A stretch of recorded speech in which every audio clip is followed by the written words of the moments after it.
এক বাবার একটি আদরের সন্তান তাকে ছোট থেকে বড় করেছে। বড় হওয়ার পরে সে একটা খুশি সংবাদ বাবা মার কাছে দেওয়ার জন্য এসেছিল। বাবা মাকে বলল, বাবা আমি সরকারি চাকরি পেয়েছি। তোমরা ছোট থেকে আমাকে যে পরিমাণ পরিশ্রম করছো, যে পরিমাণ কষ্ট করছো, সব কষ্টেরগুলো আমি ঋণ পরিশোধ করার সুযোগ এসেছে। বাবা আমার জন্য দোয়া করবে। তখন বাবা বলল, বাবা তুমি সরকারি চাকরি পেয়েছো, আমাদের ঋণগুলো পরিশোধ করবে, সব কিছুই ঠিক আছে বাবা, তবে তোমাকে একটা পরীক্ষা দেব।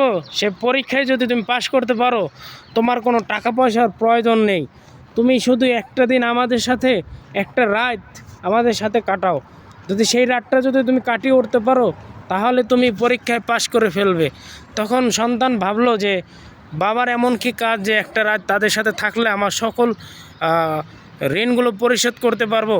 তখন রাতের বেলা বাবা মার সাথে শোয়ার পরে বাবা মা বলল যে বাবা তুমি একটু আমার জন্য এক গ্লাস পানি নিয়ে আসো, আমার খুব পানির পিপাসা লেগেছে।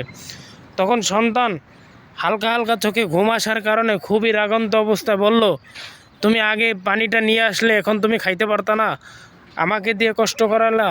তখন বাবা কিছু না বলে আবার শুয়ে গেল পানি খেয়ে।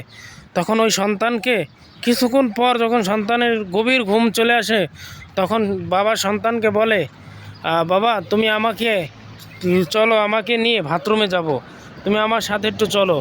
তখন ছেলে খুব রাগ হয়ে বলল যে দীর্ঘদিন যাবৎ তুমি বাথরুমে গেছো একা একা, আজকে আমাকে প্রয়োজন হলো কেন? তখন আর সন্তান বাবার সাথে গেল না। বাবা খুব কষ্ট পেল। কিছুক্ষণ পর মা বলল ঘুম থেকে উঠে, বাবা আমার খুবই খিদা লাগছে, তুমি আমাকে একটু পানি, আমার ফ্রিজে কী আছে একটু এনে দাও, আমি খাবো। তখন সন্তান খুব রাগ হয়ে গেছে যে এতক্ষণ করলো বাবা, এখন আমার মা করতেছে। তখন মাকে ফ্রিজ থেকে কিছু আইনা দিল। আনার পরে যখন রাত্র গভীর হয়ে যায়, সন্তানের প্রচুর ঘুম আসে, তখনই মা তার প্যান্টের উপর পানি ঢেলে দেয়। তখন ছেলে উঠে খুবই খারাপ ব্যবহার করে বাপ মার সাথে, যে এত রাতে আমার গায়ে কেন পানি ঢালছো? তখনই বাবা বলল, বাবা তুমি যখন ছোট্টবেলা মায়ের কোলে প্রসাব করে দিছো, এইরকম গভীর রাতে তোমার মা তোমার সাথে এরকম ব্যবহার করে নাই। যখন তুমি ছোটোবেলা অনেক জ্বালাতন করছো, আমরা কখনোই তোমার সাথে এরকম ব্যবহার করি নাই, আর তুমি এসেছো সরকারি চাকরি করে আমাদের ঋণ পরিশোধ করার জন্য। তখন সন্তান বুঝে বলল, বাবা আমার ভুল হয়েছে, আমি শুধু সরকারি চাকরি কেন, সারা পৃথিবীর যদি একদিকে থাকে তোমাদের ঋণ আমি শোধ করতে পারবো না।